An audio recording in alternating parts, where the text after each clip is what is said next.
the imagination being as sort of like an amorphous shape and then kind of solidifying into something that shapes us for a while, how does that kind of continue on from the way Marx viewed the imagination? Yeah. Well, Marx never really spoke very much about the imagination, and there's a very specific reason. Marx was a 19th century philosopher, and he was a 19th century philosopher who emerged out of this split in German philosophy. And not to go too deeply into it, one side of this split descended into what Marx would have termed Romanticism.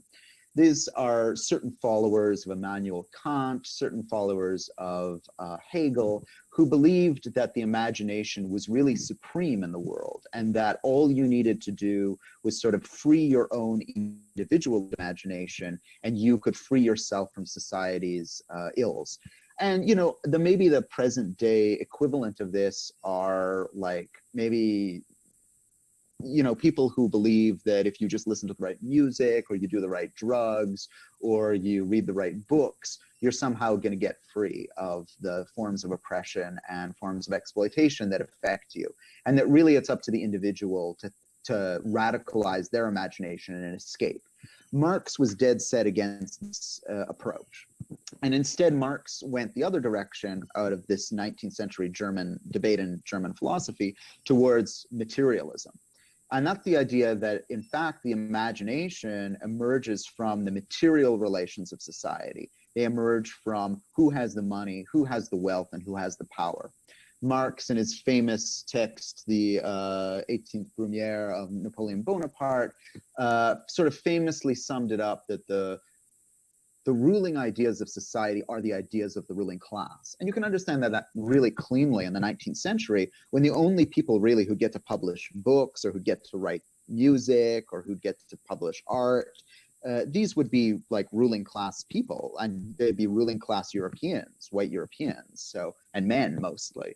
So these people really got to dominate the realm of ideas in society. And Marx said, look, these people can be as radical as they want to be. They can talk, you know, they can have, make up incredible, fantastical ideas and forms of art and culture.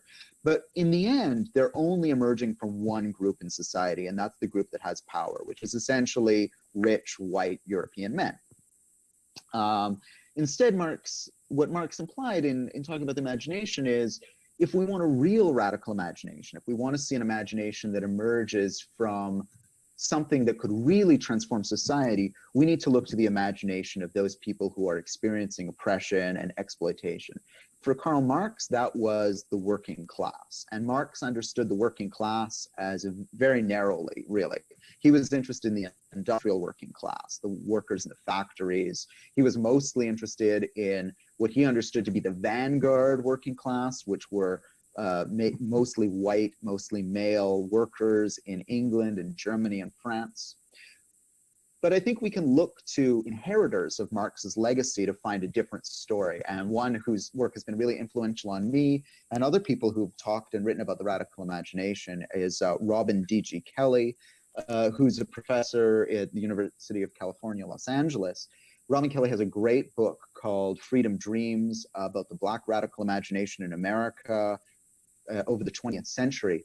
And there he points to the way that Black radical thought, from the Black Panthers to Paul Robeson to Thelonious Monk to some of today's hip hop artists to, you know, a whole range of actors throughout the 20th century, has been a dialogue of people who are, suffering some of the worst forms of exploitation and oppression in society.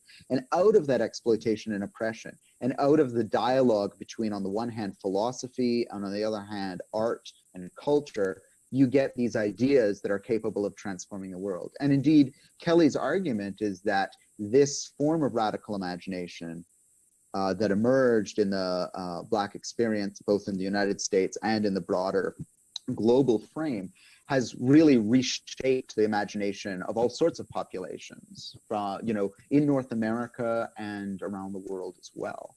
So I think in an example like that, you can see almost a better articulation of the imagination than Marx himself could have provided, because he was very allergic to the term. He hated the idea of the imagination. There's only one time when it appears, which I think is really significant, and maybe I'll just close with this.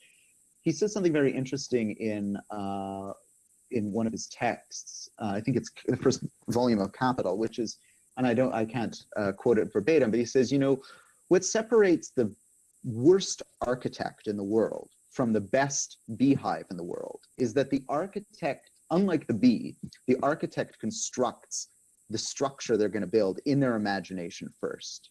The bees, for Marx, do it by instinct. The architect does it first through the imagination, and then the imagination builds a building.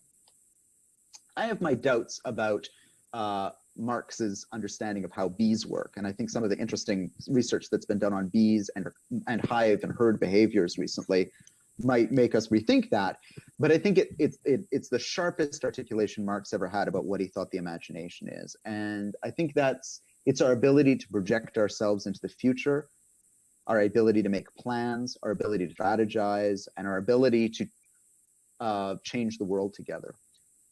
But for Marx, it's significant that he talks about an architect and not, for instance, a musician or not a visual artist, right? Marx is always interested in how we transform the physical world together, under what conditions and under what situations.